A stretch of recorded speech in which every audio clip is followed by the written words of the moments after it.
আপনাদেরকে অনেক ধন্যবাদ যে আজকে আমাদের এই কর্মসূচিতে আপনারা অংশগ্রহণ করেছেন এবং আমাদের মতামতগুলি নেবেন। আমাদের যে দাবি আছে বাংলাদেশ ফুটবল ফেডারেশনের প্রতি, সেগুলি হচ্ছে আমি এক এক করে বলছি। বাংলাদেশ প্রিমিয়ার লিগের প্রত্যেকটি দলের অংশগ্রহণ নিশ্চিত করতে হবে, এটা ছিল 2 নম্বর। 3 নম্বর হচ্ছে যে দায় সারা লিগ চালানো যাবে না। 4 নম্বর হচ্ছে যে টিমগুলি খেলবে না ওই টিমের প্লেয়ার যে কনফার্ম করছিল ওই প্লেয়ারগুলির কি হবে, কে নিবে এই দায়ভার।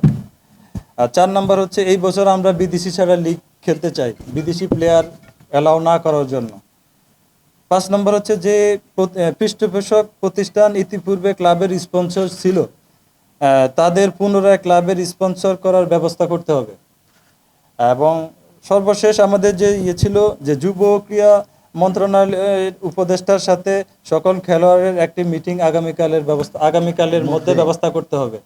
এটা ছিল আমাদের আজকের দাবিগুলো, যে এগুলো আমাদের খুব তাড়াতাড়ি আমাদের এগুলি বাস্তবায়ন করার জন্য আমাদের বাংলাদেশ ফুটবল ফেডারেশনের কাছে আমাদের দাবি। এটা ছিল আমাদের মূল জিনিস, এটা ছিল আজকের কর্মসূচি। এবং আগামীকালকে আমাদের আরেকটা কর্মসূচি আছে, সেখানে উপস্থিত থাকবেন। এখানে তো আজকে রানিং প্লেয়ার আসছে, আগামীকালকে আসবে বাংলাদেশের লিজেন্ডারি প্লেয়ার যা আছে, যে সিনিয়র প্লেয়ারগণ, ওনারা সকলেই উপস্থিত থাকবেন এবং সেটা বিশাল আকারে হবে। এবং ক্রীড়া সংগঠনের সাথে যারা জড়িত আছে ওনারাও থাকবে, যে বিভিন্ন গ্রুপ সংগঠন, বাংলাদেশ ফুটবল আল্ট্রাস যারাই আছেন ওনারা সবাই উপস্থিত থাকবেন এবং এই দেশের ফুটবল প্লেয়ারদের পাশে দাঁড়াবেন।